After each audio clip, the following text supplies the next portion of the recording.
Hi there, my name is Ron Rogers, and this presentation is titled The Wild West Days of Skydiving. You don't have to be crazy, but it helps. That picture, that's me under a paracommander, and I recently went to a commercial skydiving operation here in Illinois, and I said, yeah, I used to jump a paracommander. And they looked at me like, what?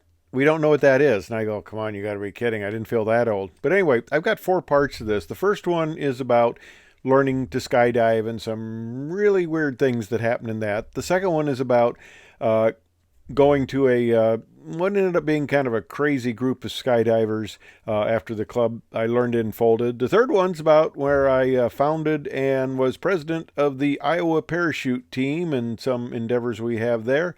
And then the last one talks about two incidents, one with an old skydiving friend and the other one about a student that I nearly killed. That's a troubling tale even to this day. He's alive and he survived, but I almost killed him, and it's not one of those happy things. So here we go. Well, you don't have to be crazy to skydive. You really don't, but it helps. I got into skydiving because I liked flying. Most of the people got into skydiving because they were wild crazy and consumed large amounts of alcoholic substances, but that was only after the jumping was done. Now, if you're thinking about skydiving, you're going, oh yeah, you go out on a tandem jump. No. I started in December of 1969 in Iowa. December in Iowa skydiving? You got to be kidding. I look back at my logbook and I go, man, 19-year-old kid must be absolutely crazy. No, we didn't have tandem jumps back then. In fact, two of my three kids went skydiving, and my son calls us up. He was the oldest one, my oldest son, and he says, I'm not even going to ask your permission because you have no credibility to tell me I can't go skydiving, because he was going to go on a tandem jump, and the stuff we did was a lot more dangerous back when we started. So my wife and I looked at each other and we said, man, we've created a monster here. Well, then my daughter was going to go skydiving in local area here, and she's going to do a tandem jump. Well, my daughter has no fear, but we were up there at the site, and she's up there with her boyfriend. You know, boyfriend, if if she's going to go skydiving, I'm going to go skydiving too. I'm going to be a man, you know. So I'm talking to her. I said, man, you get out there in that step, and that airplane's moving along, and you are high up. I mean, you're just looking down, and wow, it looks like it goes on forever, and that plane's moving, and then you jump off, and the wind hits you, you know. And my wife comes over and she says, well, you're not having any effect on Lori, but look at her boyfriend over there. He was physically shaking. So he says, you better stop. You're scaring the heck out of him. So here we are. That's the intrepid 19-year-old skydiver there with his motorcycle helmet and the military surplus backpack and the military surplus reserve chute on the front. That's what we were jumping, military surplus. You know, now they put a lifetime on parachutes. They say, like, yeah, they're good for 15, 20 years. Man, we were jumping stuff that was 30 years old. And my chute, and I need to tell you, guy tried, I got a good price, $50 back then. Guy tried to dye it red. It ended up pink, you know. Well, okay, I'll jump a pink chute. Hope nobody looks, you know. But these things were in bad shape. I mean, I was putting ripstop on rips in the canopy. Lines would break. I would sew those back up. Not a rigger, not authorized to do parachute repairs, but that's kind of what we did. So these are some publicity photos. Actually, we got some publicity in the local press. It kind of hard. This is when I started my own club, but we got some of these pictures here, and there's me with my more advanced. This was actually my paracommander rig here. That one cost me $600, which, you know, looking at what the rigs cost today, I thought, boy, I got that cheap. Then I did the how much was $600 back in 1970, and it's about the same price. Okay, you're probably going, well, why didn't you jump a square chute? They didn't exist. In fact, I knew some of the people that were involved in developing these things. They had a lot of problems at the beginning. Opening shock was excessive. They'd knock your boots off. That's when people actually wore boots because you were still used to coming down pretty fast under a chute. No, we didn't have the fancy things like this. Nope, not at all. We had the old military chutes. Now on the left, you see, that's your standard paratrooper chute. Uh, Now this one actually has a little bit of modifications in the back. The paratroopers didn't. This one on the right side is called a double L or a TU. This is actually a TU, I'm sorry, because it looks like an upside down T and then the center section forms a U. This gave you some forward velocity and you could also steer it. Well, this was the student chute. This was the chute that you packed, and the FAA, far as they considered, this chute didn't exist, because if you want to go out and jump this thing, that's on your own. If it works, it works. If it doesn't, that's your chute. Who cares? This was the FAA chute. This was the emergency parachute that you wore on the front, and this was packed by a certified rigger and had to be packed every 180 days or whatever it was. And this was the only chute they considered you jumping.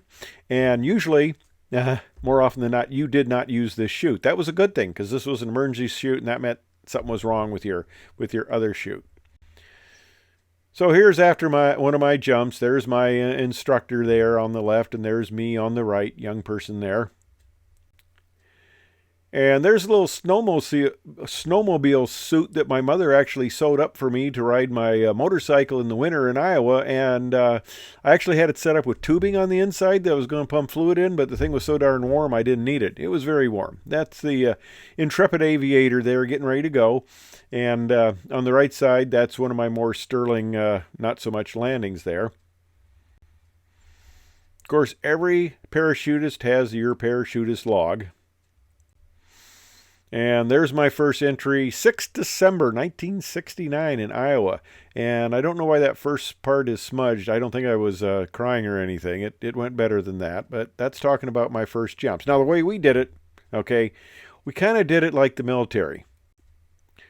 We did static lines, and no, there wasn't this many of us. You kind of went out one at a time, and you actually hooked the seat to a structure in the aircraft. Some people hooked it around the pilot's seat, and there was an incident where there's a little problem with the release, and there's a little too much force, and he actually pulled the pilot seat out from under the pilot. Now, fortunately, the pilot's seat belt connects to the aircraft floor, not the seat. So the seat went, the pilot fell to the floor, and that was interesting for him landing the aircraft in that condition. So what we do is we go out the door. The jump master controls the static line basically, and if he sees you getting in trouble, he can pull it early and pop your chute early, or he lets you go the full length, which is about good 10 feet of free fall. So you go out in the strut, you stand on the wheel, and hopefully the pilot will hold the brakes. I have stepped on that wheel when he wasn't holding the brakes, and that made for a little unplanned exit of the aircraft. And you hold on to the strut, and then you push yourself off. And there's me on one of my early jumps. You can see that totally calm expression on my face as I'm pushing off and counting. And you can't quite, the static line's there, but you can't really see it. And here's me coming down. And my first 4 jumps went great. They went really well, I'd say.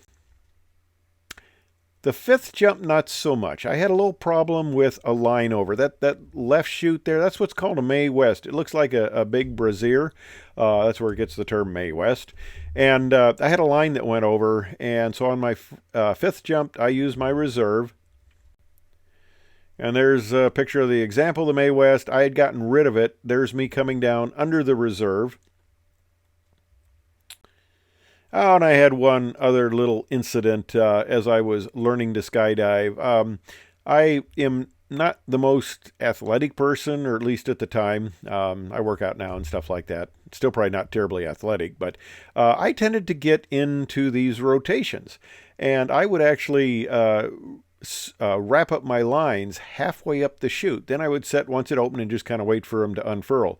The instructors were a little concerned about that, and they were kind of like, should we tell this guy to leave? But I wasn't going to leave. I was going to do it, and they actually said they admired me for sticking with it, because anybody else they thought would have quit.